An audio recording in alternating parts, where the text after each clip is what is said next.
I just want to get the levels. You want to just... Hey, man, how are you? 1, 2, 3, 4, 5. We're just talking like this as you record into the Zoom. You know the routine. Genius. I love it. Yeah. What is it? Is this... What else do they do in here?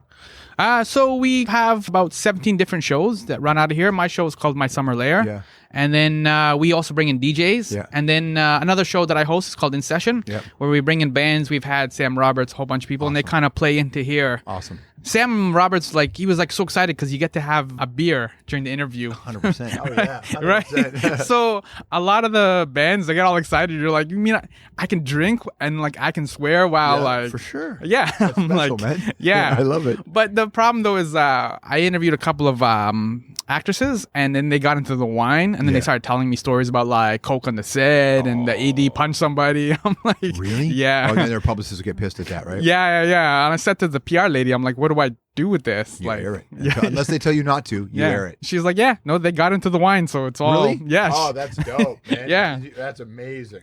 Good for you. Live from Pacific Junction Hotel, Girth Radio. Welcome, George. Hey, man, good to see you. Good to see you. Oh, yeah, we got to do the handshake. Yeah, I know. You're used to TV, right? With all the... I'm just used to humanity. We're just got to shake hands. There you go. Fist bump, too. Let's throw in one of those. Nice. There you go. Welcome to Pacific Junction Hotel Bar. I know you're a little bit more... you frequent Betty's a little bit more for some of the hockey games and basketball games. Yeah, it's just because I never come east of Yonge, but a couple of friends of mine live out here. So during the Blue Jays run, we'd have to meet in a bar out here. So that's where I had been. But I haven't, when I saw you there last time, that was the first time I've been there in a million years. But I'm always west of Yonge, generally, in Toronto. Yeah. See, we're getting the dirt already, right up front. And of course, this is kind of a similar setup to what you have with the House of Strombo. Inviting cool people to hang out in your place and just having people be a part of it, letting the audience see it, just kind of connect to strangers. I think that's really important. Turn strangers into friends. That's kind of the idea. Is that influenced at all from your Much Music days with the energy and like you just said, humanity, right? We just shook hands right at the beginning, and people love that, just being able to shut down Queen Street when U2 or some big band came. And that was amazing, man. Those were such fun days. It is inspired to a degree by that, but also by the stuff that I used to do at a radio station in Toronto called The Edge. So in the mid 90s, I got a job at The Edge, and we had a storefront studio on Yonge Street, not dissimilar to what you guys have here. And bands would come in, and the audience would come in, and even when there wasn't a band, people would come in just to hang out. So I got to watch these kids grow up. I got to know them. You see them when they're 15, and then years later they're 18, 19, 20, and all of a sudden you meet them when I was at Much Music. Then they had marriages and kids and stuff, and it was really interesting to watch people grow up. I really liked being a part of their lives, and I think they felt the same way about us who worked at the radio station. So a lot of how I built my career as a broadcaster is from what it was like at the Edge in those early days at Much, where the audience's relationship with you was important. It's not just about do the audience like what we're doing. I want them to like what we're doing, but you can't just program to what the audience likes. Sometimes friends, we have to challenge the audience. So I don't look at them in that respect. To me, it's just what kind of relationship are we building? One of trust. And if we have that, then we can build a real relationship. And I think that's pretty cool. And so that started in the Edge for me. I worked at the Fan in the early 90s, and I used to wear a mascot outfit when I worked in Kelowna at a rock station. So my first radio jobs were meeting the fans. And even before that, I had a job at the Albion Mall where I was working at an illegal radio station that was set up in the mall with an illegal transmitter. Rexdale represent. Yeah, totally. So I was on the air in that station when I was 21 years old, something like that. And then you met the people. So the idea that there is no barrier between you and the person listening. It's just a communication. And that's what I've always tried to do my entire career. And so now I get to do it out of my house. It also makes sense because, a lot of the stuff that you do is music related. I know you've done some other things with CNN and you mentioned Fan 590, but a lot of the stuff you do is music related. And music is very visceral. You feel music. You connect with music. As a music curator yourself, how do you, because the internet is an open buffet. Yeah. So how do you take the time to kind of slow down and slow food your music? I just figured that most people want it the way they want it. So not everybody wants a long form. Some people just want a snippet. Some people, honestly, if it's not there's 4 artists in the world that people really want to download. That's it. You're right. Right. If you look at the numbers, what moves. So I don't really worry so much about that. I trust my instincts, and the team that we work with, we trust our instincts collectively. So we just make choices and we think we like this. So let's just put it out there. I think most of modern rock and roll is based off of this handful of blues artists, right? And those blues artists weren't particularly famous back then. Half that stuff that has moved the audience were field recordings that the Lomax family did, but they weren't known. So we kind of feel like we're documenting great music. Some of it you know, some of it you will know eventually. And some of it you may never know, but in the moment that got you through the night. So that's kind of how we approach it. It is, we're living, I think we're almost in peak music content. I mean, everybody's got music, something going on. But that's good because let's share music. Yeah, that's why we use the open buffet analogy, right? Because it takes. When you sit down with the internet, everything ever is there. Yeah, right? It's all there. But you know what the problem is? When everything's there, it's really hard to find. Like, it's really hard to find. So what you need to do is find, and who's got the time to spend 6 hours a night doing what I do, which is 4 hours a night listening for music or ideas or cultural movements or something. That's what we do. You and I do that, and then we curate it, and we hopefully, I mean, not so much curation as much as contextualizing. We find the things, we provide a little context for it, to it, and then we hope the audience likes it. And if they like it, cool. If they don't, well, that doesn't mean it's not good shit. We like it anyway. Yeah. And there's a thing too where, like, I don't know if you've noticed this, but in your relationship with the audiences, like you said, they've kind of, as you grow up with them, when you're in your 20s, you feel music, you feel the clash, and it's real to you, right? And then as you get into your 30s and 40s, your priorities change a little bit, and things, people don't go through the stacks, like you said, right? I do. Yeah, you do. I still feel it. Yeah. Yeah, that hasn't faded for me at all. But have you noticed that? Like, we're like most people, as they get older, their record collection shrinks. Yeah. They listen to the same bunch of records all the time. I understand that. I completely do. Yeah. But it's no judgment. It's just that's the way it goes. Like, I know you have kids, you have like other priorities, so you just end up stuck with Coldplay, U2, and which is good. Yes. But I also think that for a lot of people, what happens is they, when you're young, the world could be anything. And when you get older, you kind of realize what the world is. And so it's a little bit harder to listen to some kid talking about the future is ours because you got there and you went, I don't know. Maybe it's not ours. Maybe it still belongs to the same handful of banks and the same bastards that run Wall Street and Bay Street and the same, bullshit government. And so when you get a little older, people have less of an appetite to overthrow in that respect. But there are still so many people who are working on the ground and grassroots organizations fueling people's discontent or their hopes and dreams. So I kind of feel like if you are one of those people who is wired to not lose that fight, then it is your responsibility to feed that fight. It is my responsibility to feed that fight. I still have it in me. The older I get, I think the gnarlier I get about this sort of thing. The more I understand the clash. The reckless abandon of youth allows them to make it, but I think what makes them so special is that it's when we're much older that we can really understand it and appreciate it. I think so anyway. You're almost talking about nuance in a sense. Yeah. Everything is, well, I'm talking about nuance, but I'm also talking about just stripping it down and looking at the core message of something. What are you about? I think at some point you have to ask yourself, who are you and what are you about?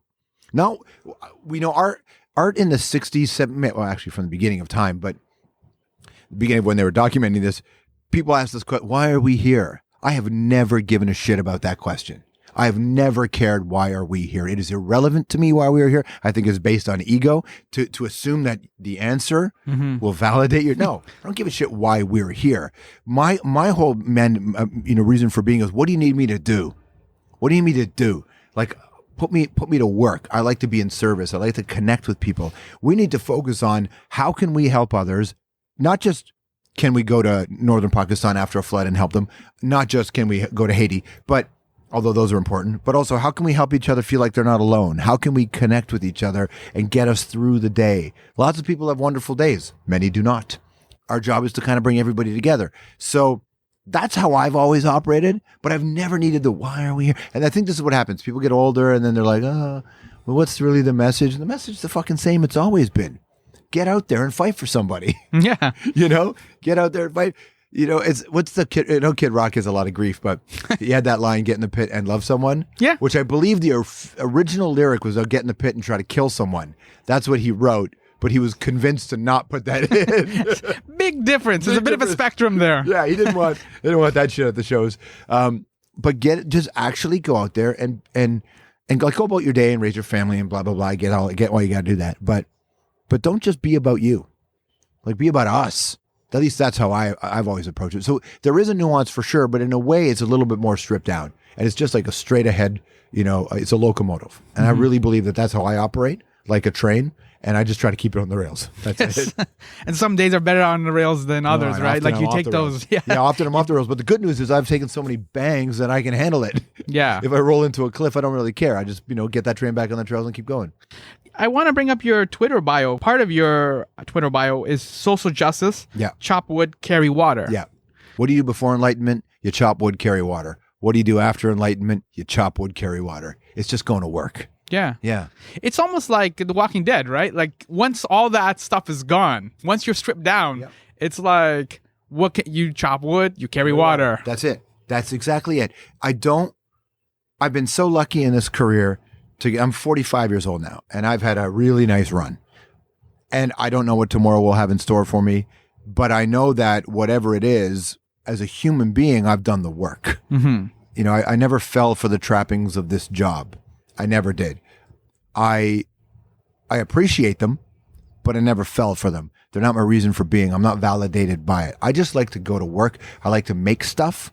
I like to make things with my friends, and I like to have human connections. But what does it really matter? Well, in the big picture, of course, nothing, because we're just all carbon-based life forms on a fucking marble hurtling door of death. And I don't believe in an afterlife, man. So this is it for me. All right. You got to make this one count. That's then. right. This is my one life. Yeah. What am I going to do? My half-life, maybe. Yeah. So balls in your hands, the clock's winding down. That's right. And you know what? Sometimes I run out of time. Or sometimes my job is just to pass the ball. You know, didn't the Bulls win a title once when Jordan passed to Steve Kerr? Yeah. Threw fucking everybody off, right? Mm-hmm. And his response in the interview afterwards was, I passed too. Yeah. You know? There was when they had Doug Collins as a coach, there was a game, I think it was a playoff game. I can't remember which game it was. But anyways, in the timeout, you know how they sometimes mic the coach? Yeah. Doug Collins is, so he calls a timeout, and then all he says in the huddle was, all right, one of you, I don't care. One of you passes the ball to Jordan, the rest of you get the fuck out of the way. Is that what he said? And it's funny. Listen, my mother is a really, really, really, really, really, really faith-based person. Jesus is her thing, right? I don't have that in me. But with the amount she thinks about Jesus, it probably equal to the amount I think about Michael Jordan's career. Yes. I watch a lot of Jordan clips on YouTube, and I miss what Michael Jordan meant. Yeah. I miss Michael Jordan as an icon on the court. There's that great line. That standard. Yeah, the standard. You know, there's a great line in Phil Jackson, then the coach who replaced Doug. Phil Jackson has that book, I think it was called Zen Hoops or whatever, which was, if you see Buddha in the lane, feed him the ball. And that's Bob Mackwitz, who's my partner in this business, and he's my best friend. Him and Jim Richards are my closest friends. And Jeff Merrick, of course. But what we talk about often is, if there's Buddha in the lane, feed him the ball. Bob and I at work are always talking about that. Like, what is the best, purest way to excel? I'm not a perfectionist. When people tell me they're a perfectionist, secretly in my head, I laugh. I don't judge, but I laugh, because perfection is mental. It's not a real thing. What I am is an executionist. Can I execute on our vision? What happens after is not up to us. It can be imperfect and be wonderful. And so that's just kind of how I want to be in this one life that I have. There's that Jordan commercial where he talks about, I've taken this many shots at the end, and I've bricked them, and like I failed over and over and over again. And the last line is, that's why I succeed. Yeah, it's because I fail is why I succeed. 100%. And failure doesn't scare me. Like I think, and I don't know why I don't have this brain chemistry. I think a lot of it has to do with the fact that when I was raised in a really blue collar family. My family's biggest hope for me was to get a job. My grandmother wanted me to be a bus driver because I could sit down for a living and be in the union. My mother wanted me to be a preacher, but was really just wanted me to be a good person. They never put any pressure on me at all to do anything. I had no career pressure. I barely had it. My report cards were terrible, man. Nobody asked me about them. I think once my mother had said, should we talk about this? These marks aren't very good. And I was like, nah, I don't really care.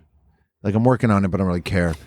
And her thing was, I don't really care what you end up doing, but if you're a good person, a decent human being, that's the win. So, and listen, I'm not the best guy in the world, but I feel like I honored my mother's, honored my mother's hopes. But because I had no pressure on me, I don't give a fuck if things work or don't work. Like, I want them to work, of course, but if they don't work, like, whatever. Yeah. You can't be defined by that stuff. You can't be defined by the things that don't work. You just have to go to work or build something or not go to work and be okay with that too. People blow their brains out working for businesses that are going to lay them off. And then they're going to be like, I always laugh, man, not to go off track, but I always laugh when I was working on The Hour and that talk show. when France was trying to reduce the work week. And I listened to everybody, especially in Canada, who are so smug, and Americans are so smug. Both the two countries in this continent, two other countries, there are many, of course, but two other countries, Canada and America, were like, well, how does France expect to be competitive? And blah, blah, blah, blah, blah. And I remember saying on TV going, you motherfuckers, like, you're actually rooting for more work for a company that doesn't give a shit about you, for an economy where you barely participate in. Yeah. Like, you think if these companies make that much more money, they're going to pass the savings on to you?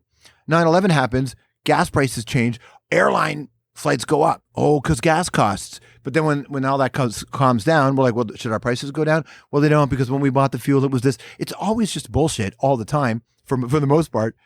But people in North America rooted against more time with your kids, more time living your life, more time being healthy and happy, right?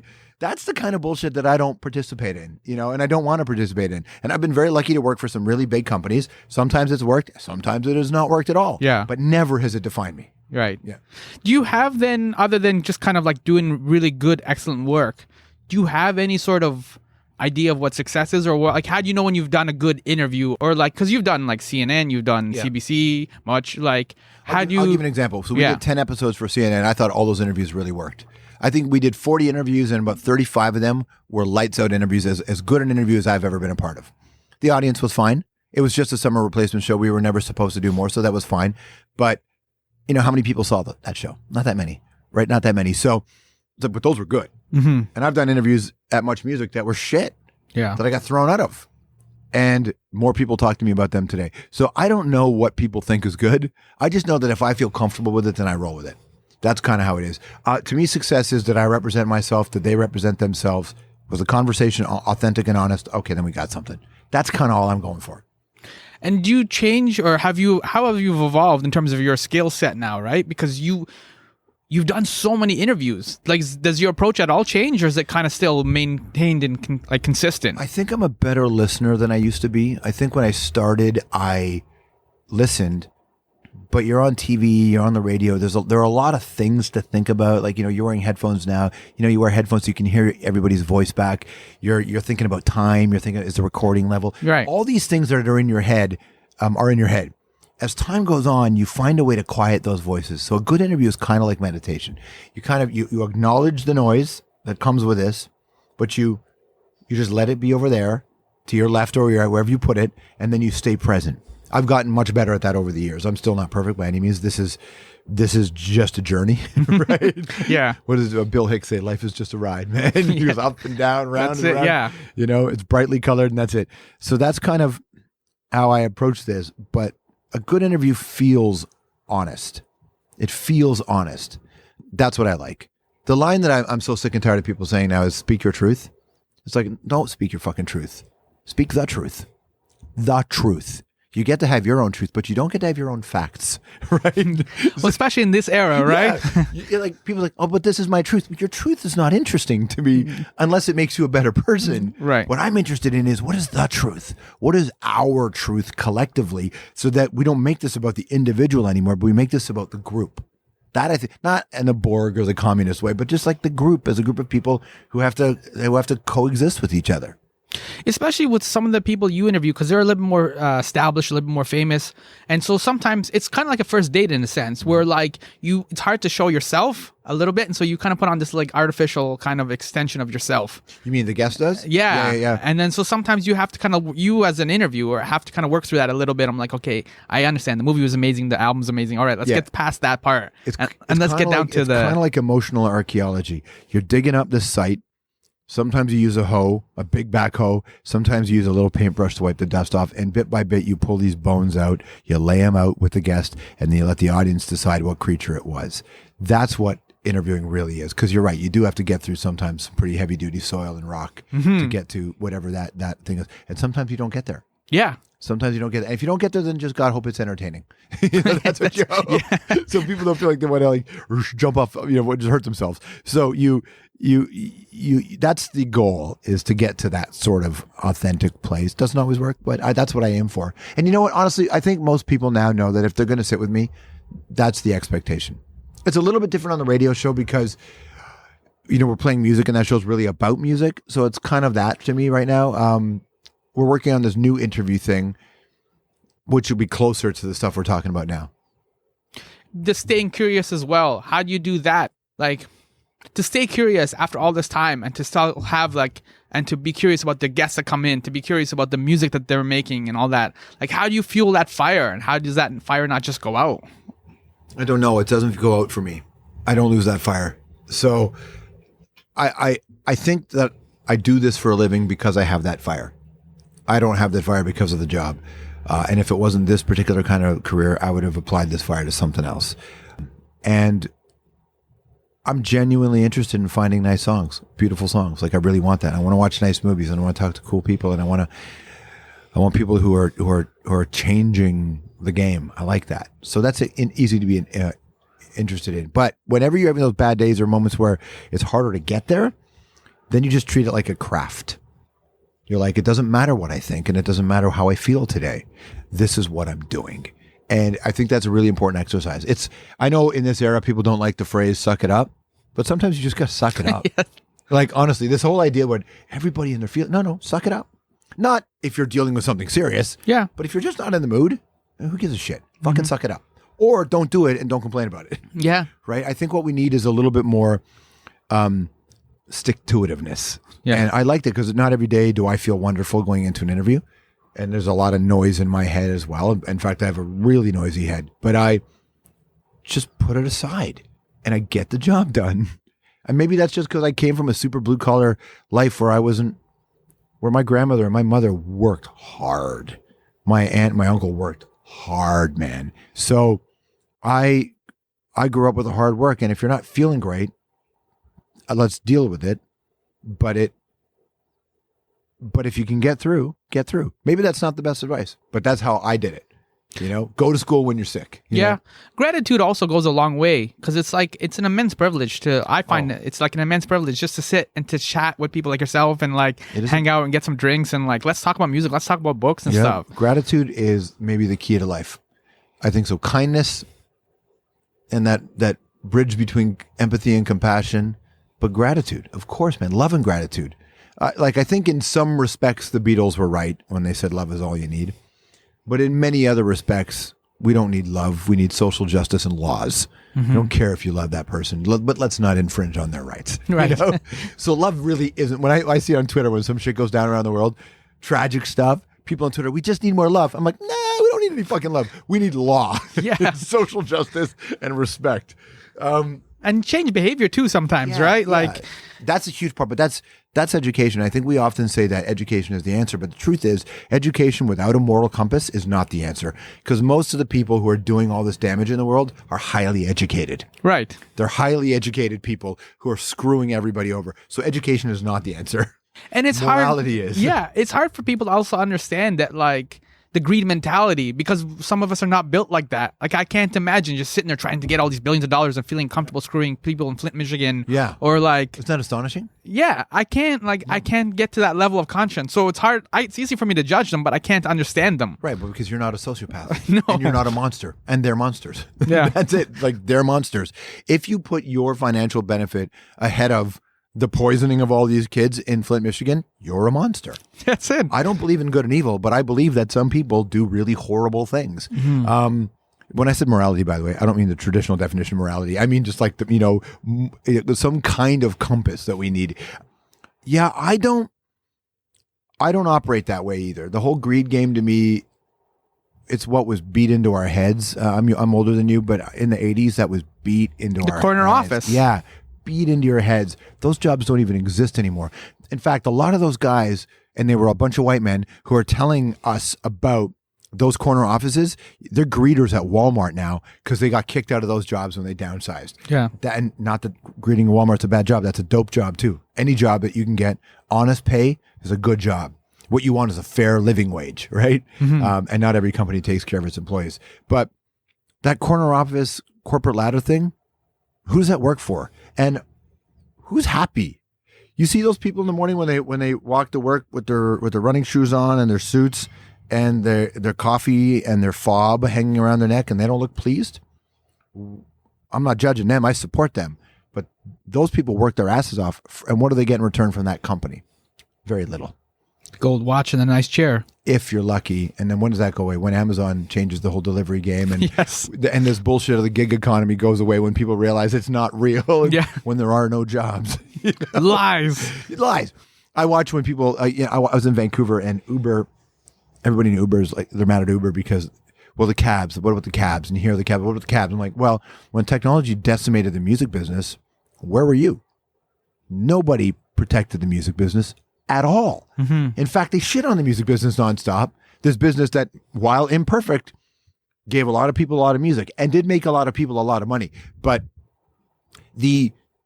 when technology took that away, no one got mad. When all the mom and pop shops went away because you went to Walmart, then what happens? And then now Amazon has taken away Walmart Yeah. and Best Buy. You know, where are we all going to work? Like, where's everybody going to work? These are the things that I find really interesting. And greed only benefits, as we've learned, the very few. And that's not interesting to me. I want to pick up on one thread that you mentioned, which is the idea of like recognizing like how the music industry has changed and things like that. Because you're in a position where you did the old school. You did Fan 590 and Edge 102, and now you're working with Apple Music, for example. We have SiriusXM. And I'm still on CBC radio too. Still on terrestrial radio. Yeah. Right. So are you excited for what we've gained, or are you saddened by some of what we've lost, or? No, I like what we have. I think the only thing that isn't as valuable to people anymore as it used to be, and I think there was real value in it, was the collective experience. It's the reason why I still do the show on Sunday nights the way we do it. I want people to I want people to listen at the same time. I know we're on demand. I know blah, blah, blah. I get it. I listen on demand too to lots of stuff. But I do think there's value in the collective experience. It's what Twitter turns into when there's a big TV event, big sporting event. Super Bowl. Super Bowl, yeah. Like they break Twitter, you know. That's important. That's a nice collective experience. In a way, Drake figured it out when he dropped that Hotline Bling video. You know, that night he dropped that video and it was popping and everybody at once went to it. That was a collective experience. So there's ways to do it. I have a lot of love for Drake, man. A lot of respect for Drake and his whole OVO crew. So I don't lament the old days, but I do feel, I'm not bragging because I had nothing to do with it, but I feel like, man, I was right I caught the last golden era. You did. Like our run at Much Music, I mean, man, I'll tell you, it was unparalleled. What we were able to be a part of at Much Music and that whole crew and how we felt and what we were doing, that run at the Edge when I was at the Edge in the late 90s, like that era, Napster showed up, but the business started to implode partway through my Much career. But that era was something. More people talk to me today about Much Music than anything else I've done, which I find really interesting considering most of those people would have been 4 when I was on Much, right? So I know how valuable those days were. I don't miss them. Yeah, I'll tell you the one. I mean, that's not true. I do miss what they meant. I'll tell you what mattered though. I traveled across this country a lot. It's a lot of real estate. A lot of real estate. And I've been to only one of the territories, but every other province many, many, many times. The far north, all over it. And what we created at Much, what we were a part of, because they created it before us, but then what we did with it after as well to build on what they did, was we created a safe space for kids to watch.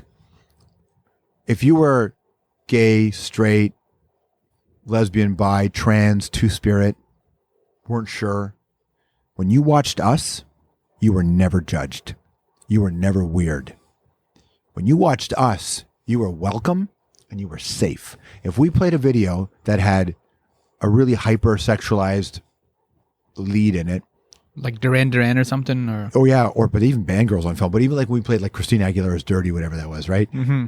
Much would have shows afterwards called Too Much for Much, where they would actually talk about it and contextualize it so that you didn't just put a bunch of raw sexual imagery, really targeted sexual imagery from a pop star who is essentially like a product, not Christina, but in general. And we didn't take the audience for granted. We recognized that there was a human being on the other side watching this who maybe isn't fully comprehending all this stuff because they're young or they haven't been exposed to it. And we put a lot of work into making sure that we did the right thing by them. That's what's missing, for sure. I consume a lot of music stuff, and we do it on our show for sure. We still do it, but we're not much music. I'm just a small radio show doing my thing, or a YouTube channel doing my thing. And we're going to grow it. But what we really did was make sure that everybody watching knew you were safe here. We were doing transgender stories in New Orleans 15 years before Caitlyn Jenner, was Caitlyn Jenner. Like, that's a long time. Much has been doing that stuff for a minute, man. They honored Denise Donlin at the Junos this year, and it's well deserved. She was an incredible leader. Still is. I was so lucky to work with her, and a woman called Tanya Notcheff and a guy called David Kynes. Like, these people took this shit seriously. That's missing. That's what the internet doesn't have, because because what happens is in social media, it's just a bunch of people fucking talking.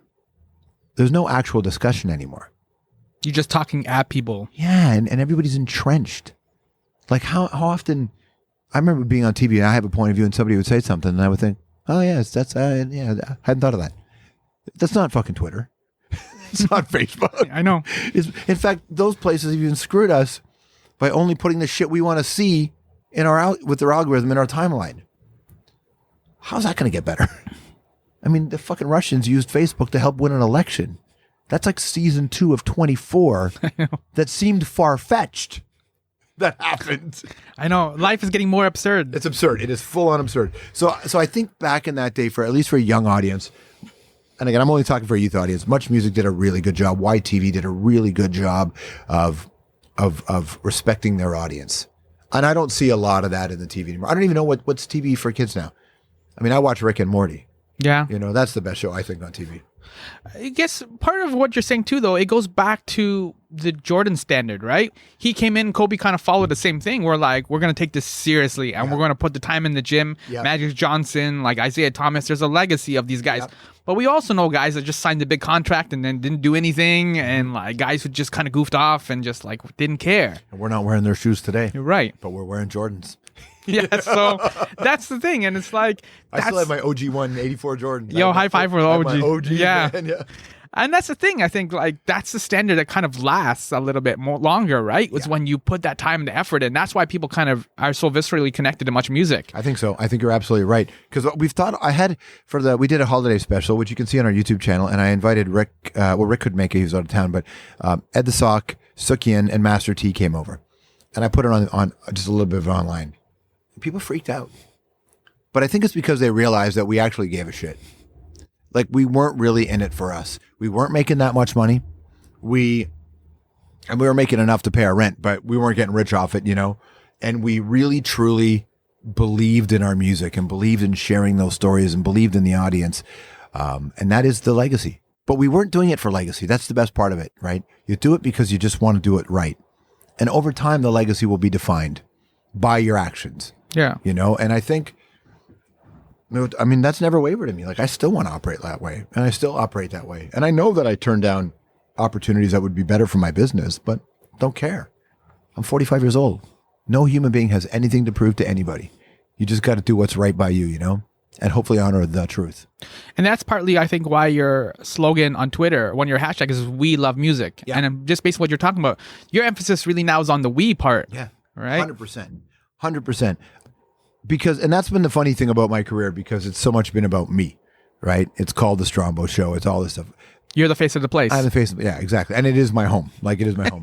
But you know what? I don't mind that so much because, I've got 25 years in this game and 25 years of working it. And I think most people trust what I say about music. There are lots of people out there who do not like me as a person in the media, and I don't really care. Like, I appreciate their point of view. I'm not even saying they're wrong. Like, that's the thing about taste. You just have your own taste. I can say with absolute certainty that I'm in this for the right reasons and I care about doing good work. And some of the shit works and some of the shit doesn't work. And they're going to bury me. And in 100 years, no one's even going to remember us. And that's okay. Like, that's they may well wear your shoes, though, right? Wear your right, exactly. I'm going to make some Strombo shoes. There you go. No, we don't make sneakers. But we've got some stuff. Yeah, I think you just have to be... Like, just do it for the right reasons and it will help. Again, if you're just chasing cash, that's cool too. You can do that. I'm not judging anybody for their approach. It's just not the right approach for me. It would be inauthentic to me. So I want to just transition because since we are talking about this collective we and we're talking about this compassion and humanity as well, in 2016, you were hanging out at Standing Rock. Yes, I was. That's right. Chopping wood. Chopping wood. Literally chopping wood. Yeah, actually chopping wood. That's right. Yeah. Because we just lost Gord Downey, and he was kind of leading this charge to have Indigenous reconciliation. And because in Canada, we have a horrible track record. I mean, states too, but Canada, we have a horrible track record with our First Nations. Yeah. With the passing of Gord now, how are we looking like? Do you think we're getting better? There's obviously a lot of work that we can do. Yeah, I think Gord did a lot, obviously, a lot of really great stuff. The Secret Path was amazing. Amazing. I think, what anybody who has any profile like Gord would even admit this is I am in no way equating myself to Gord, but just somebody who has this job. We shine a light on the work that's already being done. So the path to reconciliation has been a long, arduous journey, right? With lots of false promises, lots of bullshit, lots of lying, lots of deception. But a lot of people did the work to get to where Gord was. And then Gord just turned that light on it. When I went to Standing Rock, I didn't do very much posting. I posted after the fact because that wasn't why I was there. I was there to gain a little insight so I could talk about it in my career, but I was really just there because I had a pickup truck and I knew that people needed wood. So we drove there and we set up our tents and we just had access to wood, and we would just go get wood, chop wood, we'd bring back wood, and we'd take it around the camps and give people wood. It wasn't that's why we didn't, my friends and I who went, we weren't trying to make it a big, I wasn't trying to capitalize on the media event. That's not what it was about. It was about doing the work. And it's funny because I was in Haiti 3 days before, and while I was in Haiti, the organization I work with is doing some stuff there. I was with my friend Will. Will was shooting it, and he's like, Standing Rock? And I said, yeah. And my other friend in LA, Ben, was like, we got to go to Standing Rock. I'm like, we got to go to Standing Rock. He flew to Chicago. We flew back to Toronto, jumped in a pickup truck, threw some winter gear in the back, drove, got to the border. What are you doing? We're going camping. Okay. And he opens the back of the pickup truck. Boy, you got a lot of winter gear. I said, yeah, that's who we are. And then we got through. We drove to Standing Rock, to Cannonball, and drove to North Dakota. And we just went to work. So I think that people who have celebrity pick the right time and the right organization to be involved with, but really it's just about the work that's already being done and trying to get a little bit more attention. My job really is to raise money and awareness for issues. If I'm in a position where I can do both, then I do both. I host these events every year because I want to raise money because I know where the money goes. Mm-hmm. That's important, but there are so many people doing that work that often cats in our position get way too much credit. It's really the work they're doing, and we're very lucky to be able to be working with them. It's very similar to like Bono's work, kind of. Like, yeah. I learned a lot from him, man. He taught me a lot about how to do this. In terms of like managing your quote unquote celebrity as a currency and just how to kind of cash those checks? Yeah, he was very much about, he used a religious quote, which obviously I'm not religious, but I understood it. He had said to somebody, a priest who was working somewhere, he said, how do I get God to bless my work? And the priest said to him, why don't you see where God is currently working? And chances are it's already blessed. Oh, snap. Yeah. And Bono was like, yeah, that is the right approach. And that stuck with me. He told me that one night. We were having, one night he told me. And that stayed with me because I'm thinking, right, yeah, not that I want God to bless my work because I don't believe in God, but what I want is where do you need me? Like, where can I be the most help? Then I'll go. And yeah, celebrity is the thing with celebrity is it's a light. So celebrity is a lot of people shining a light on you. And if you don't deflect it into other areas, it will burn you up. It will burn you up. Very few people survive this game. And without some kind of internal strife. Mm-hmm. I don't have any internal strife. Never have. I won't have it. It's like, whenever this becomes about me, I very quickly fix that. And I correct myself going, nah, bruh, we're not doing this. So you're supposed to do good work as a human being. If you're in our position, we get some benefits. I get to come talk to you. Sometimes I don't have to pay to get into a bar. There's no cover charge sometimes. Sometimes a cop lets you off for a ticket, not always, but sometimes. And you get a lot of benefits from being in this position. The very least you can do in return is what's right. But I think every human being should do that. And I would have done this and have done this before I got this job. And I would continue to do this once I stopped doing this job. Well, especially because like we touched upon this already, but there's so much that's wrong with this world. I mean, like that's brought up the First Nations, but you can go across the board and different groups are suffering in different ways. And so when you look at people like Bono, Chris Martin's another one who's been involved in a number of initiatives and things like that. It almost makes sense. Like you have to do something because you can't just continue to let these people suffer. Like once you've seen what goes on, how could you turn your back on them? That's the simplest question. I hear a lot of people rip on Bono a lot. They think he's this or they think he's that. And all I sit back and think is, how many lives have you saved today? Because Bono is one of the guys that convinced George W. Bush to send a lot of money to Africa that saved a lot of lives. It was Bono who went into that room. Of course, a lot of other people, of course, a whole grassroots organization, but Bono really helped. And I get it if people don't want to help, but why do you want to stand in the way of those who do? Bono has done an incredible amount of good work with his celebrity. What's also funny to me, Sammy, is that those same people who are mad at Bono for constantly banging the drum for justice have no problem with Beyonce selling a soda pop.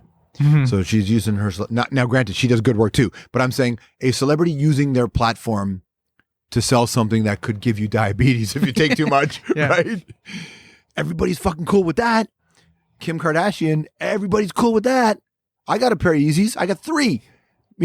Everybody's cool with fucking Kanye. Although Kanye people gets a lot of grief, but but some of it is earned. Some of it is earned, yeah. But people they forgive a lot of bullshit, but turn their back on people doing good work. And I know that when I'm saying this, there are a lot of people who are going to be turned off about what I'm saying because they'll be like, "Don't tell us how to live your life." I'm not. You do whatever you want. You do whatever you want, girl. Whatever you want, guy. Whatever you want. I'm just saying that if people are doing good work, consistently doing good work, and you don't want to help. No judgment, but get out of the way. Like, what's the Bob Dylan lyric, man? Get out of the way if you can't lend a hand. And that's, I'm kind of a dick about it because I've been to a lot of these places around the world. And those people who are suffering in really traumatic situations, often because of an imperialist or a colonial, stamp on that country, those people would like an opportunity at a good life too. I mean, they have a good life, but an opportunity at jobs and an opportunity at these things that our countries in the West wouldn't let them have. Haiti becomes the first independent black nation, right? You think the rest of the world's going to let that fucking fly? No, they stomped on them. When did France finally forgive the debt? After the earthquake? Like, because France was like, no, we still, and we benefit from it. We benefit from it, even though if we're not actively participating in the oppression. We have benefited from it. So, it is our responsibility too, I believe, to be out there and doing your part. More people get pissed off and start crying when they watch they hear that Sarah McLachlan song and they see the SPCA commercial. I think it's the Angel song. I will remember whatever it is. Right? Yeah, it's like, fuck, man, the dogs. Me too. Yeah, but more people care about puppies often. Or more people will do work for puppies than they'll do work. Yeah. For people, not most, but a lot. And I'm just not going to be one of those people. Again, it's really important. I'm not judging you, but just get out of the way of people who are trying. Bono's done an incredible amount of work consistently for decades. What you're talking about too is we're going back to punk rock and we mentioned the Clash, but what you're talking about is the system that's in place. The system is designed. I know this sounds like just like a high schooler who's angry, whatever. You're right, though. The system is designed to keep certain people away, keep certain people down. To like 100%. the Flint, Michigan example again. Like that's what the system is designed to do. Yes. It's working. That's not an accident. No. People go, "Oh, the system's broken." No, it's what they wanted.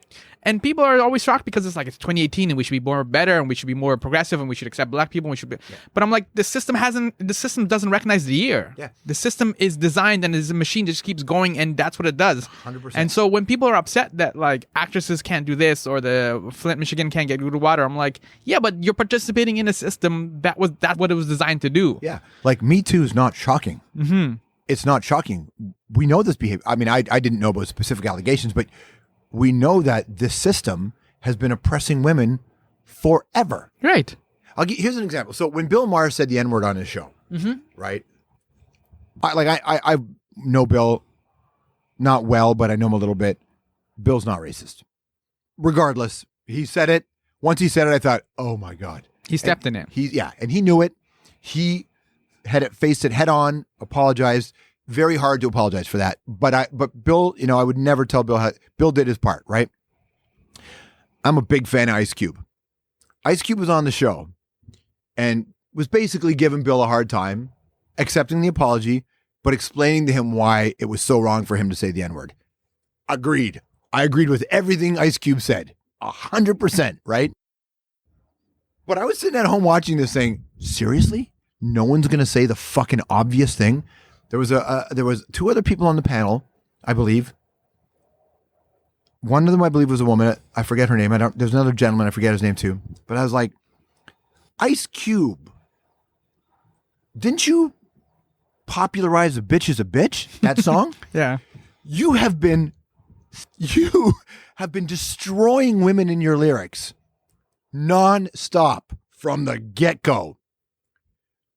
Now listen, I understand context, youth. I get it. Different time. I get it. But if I'm on that show, I would say to Ice, you're 100% right. Do you now promise you will no longer, in every song, call women what you've been calling women? So even with the so-called, and I used to bring this up all the time in the show, and people would be so mad at me going, you can't tell rappers how to talk. I'm like, I'm not telling rappers how to talk. I'm telling any musician. You can call a specific woman whatever you want, because if you're mad at her. Mm-hmm. But if you just generally, like, you can call a specific person anything. Right. Jack is a dick. You can't say all people are dicks. Jack's a dick. If Jack's acting like a dick, he's a fucking dick. Right? But so this sort of hypocrisy drives me crazy, especially because nobody's been oppressed more than women, which is proven from the beginning of time. Even the bullshit of the Adam and Eve story is she's from his rib. Even that, she didn't get her own story, right? So, and again, this is stuff that when I was 17 or 18, I didn't know. I used the wrong language. I did all those things too. I didn't do the bad things, but I used the wrong words. But as I got older, I was like, oh, fuck. I need to be a better person. And I learned that from MCA. The Beastie Boys, from record 1 to 2, and then To Check Your Head, changed. The Beastie Boys grew and they rejected the previous misogyny in their lyrics. That's how I learned. So the expectation is, be better. Like this idea that everybody, just accept you for who you are. No. Be better. Be more inclusive. Be more, and that's punk rock, bro. That's punk rock. That's what I was getting at. Like, that's, I think, where, because punk rock recognizes, sometimes it addresses a problem, recognizes a problem. And I love Ice Cube. It's a challenge to Ice Cube and anybody to use different language. That's all. I ain't telling Ice Cube how to be Ice Cube. I'm just saying we can't. Especially Ice Cube with that face. Yeah, Ice Cube's the best. Ice Cube's amazing. Yeah. And I don't think Ice Cube's a misogynist by any means. God, no. But I'm just saying, you can't go on TV and hammer on somebody for doing something that you are also doing. And language is a tool of the oppressor. It is a tool. And just because I grew up ethnic and I'm not a visible minority doesn't mean that I can't see it. I don't have to live it to at least want to be part of making it better. And that's all I was saying, And again, I learned a lot of that from punk rock. Well, and Ice Cube makes those Are We There Yet movies, right? Which are hilarious. Yes. But the point I'm making, though, is that what you're saying, too, is you need to allow people to evolve as well and to change. Are we there yet? No, yeah. Right? And so... It's a good point, actually. You can't just crush people for the mistakes they made in their past. Right. Unless they broke the law. That's different. If you're a 15-year-old kid and you steal a candy bar, it doesn't mean you're a thief and you need to go to jail for 20 years and 100%. You're just a dumb kid and you made a mistake. Also, if you're a 15-year-old kid who says something stupid on Twitter, right, your whole life you shouldn't be dogged by that. It's your point. You should be allowed to grow. We live in a punitive culture. Right. Everybody wants their pound of flesh. And okay, but that will not break the cycle. And history has proven that. So if we are in the era of punitive, where a kid says something stupid online, you're going to bully him to death. Again, I'm not talking about breaking the laws. There's such a thing as justice, and people do have to face their consequences. I completely agree. But I'm just saying that I watched Angela Davis speak, the great Angela Davis speak in Vancouver a little while back. And she's I suppose a prison abolitionist in a way. If you want to break the cycle, you want real change, you can't just throw people in jail. It ain't going to make it better. And are we there yet? We're not there yet. We're not there yet. But I believe Ice Cube's a major leader and could take us to a new direction. Ice Cube is one of the most important voices in my life. Thankfully, at some point, I learned around and went, well, I shouldn't see women the way NWA raps about women. I grew up loving NWA, but I have a real hard time singing along now. Yeah. I have a real hard time singing along. So I don't. I still play some of the stuff, but I'm very careful about it, and I have the context.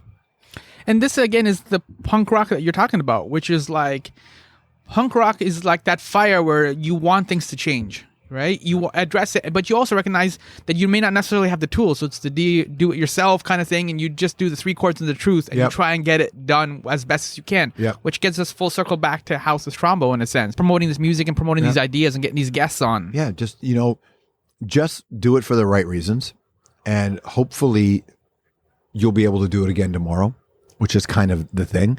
But it has to be done in an authentic way. It has to be done. But, we had in our house, Against Me came and played. One of my favorite bands in the world. Love Laura Jane. I first interviewed Against Me when Laura Jane was called Tom.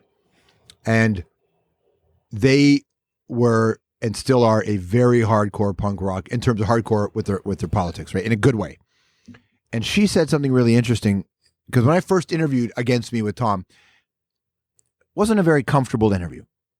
As Laura Jane, very, very different interview. She's grown, obviously. We have all grown. But she said something really interesting. She said, do it yourself doesn't mean do it alone. And that really stayed with us. Do it yourself doesn't mean... doesn't mean do it alone. She's right. Yeah. And we talk about that a lot in our crew. Bob and I and Colton, we talk about it a lot. The idea of community, team, and collectively we can do something. Not everybody's going to like it. That's okay. Lots of people have lots of baggage when it comes to me. Like, oh, there's that fucking guy from Hockey Night in Canada. Fuck that guy. Or there's that guy from CNN. Fuck that guy. There's that guy from CNN. What are you going to do? You can't change those people, right? And moreover, you don't have to. You just do the good work, and the people who want to be a part of it will be a part of it. Challenge your own audience. It is an unpopular approach. It is not the easiest approach. Back to Bono. I said to him, why do you think more artists don't do what you do? And he said, because they have too much sense.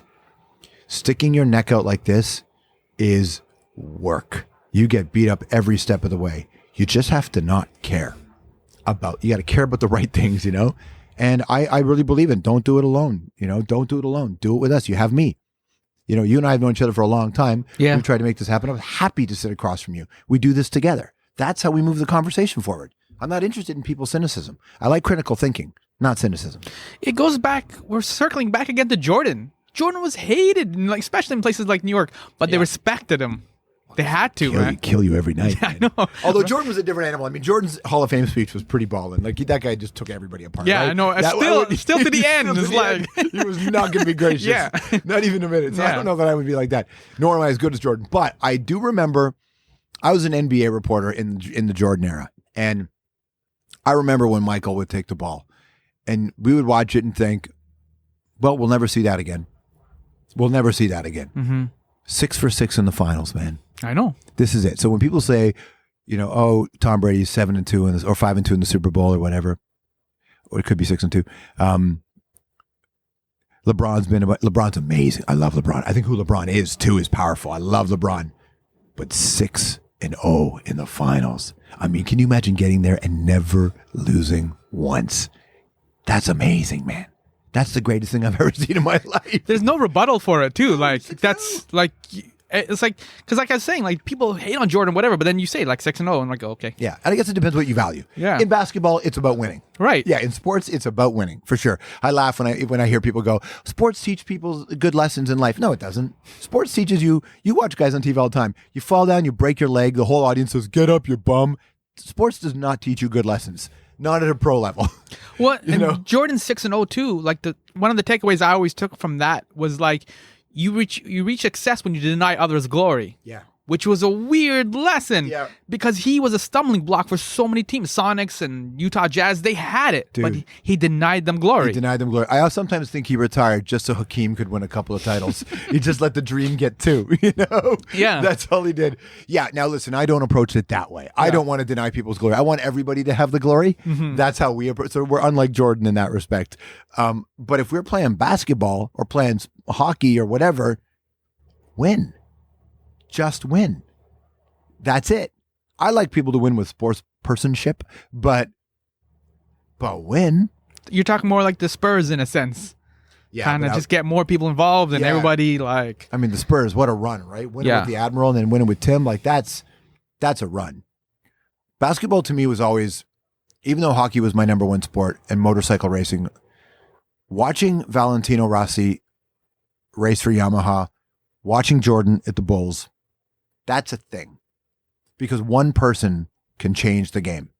Hockey you can, but it's very difficult because it's very, the best players in the league don't win championships either. But there was no denying that you couldn't come close to Michael. Maybe Mamba, but even Mamba needed, Shaq. Yeah, that's eventually. fair. Mamba, what a player he was. But we can't give Kobe love because the whole controversy. But I do want to end on one slightly positive note, just to go back to House of Strombo and the work that you're doing there. This, at the end of the day, it sounds more like it's celebrating freedom in a sense. Invite a whole bunch of people, have a good time, let the bands play. It's freedom. And this is what you're talking about when we live in a culture that kind of punishes you for you said the wrong words or you didn't use the politically correct term. Yeah. Well, we hammer people for not using the politically correct term too, but we think they can get better. Not everything has to be a blood on the pavement moment. Some Right, can be which is teaching freedom. moments. Yeah. It's also just about community. A big thing of what we're doing is community. We love music so much, and we know that you do too, so we want you to be able to come see your favorite bands in an environment that isn't sterile. That's what we want out of this, right? So for us, it's about community. There is a freedom in that for sure. But we're big on respect. That is it. I don't like certain words being uttered. I don't like it when the N-word is played on our radio show. I don't want to censor songs. I don't. But I hear that word, I'm like, oh, for fuck's sakes, why do you make me do this? Like, why? Because I don't want to disrupt the art. Mm-hmm. But at the same time, it's like, what? Do I really want some kid in a car, 12 years old, listening to the radio, hearing that shit? So it's a challenge, right? Same thing with the B word. Same thing. I hate the R word. When people say the R word, it drives me crazy because the R word is the equivalent of the N word or, or any other racial slur. You're making fun of somebody based on how they're born. That really sits unwell with me because it has no tax. People say the R word like it's nothing.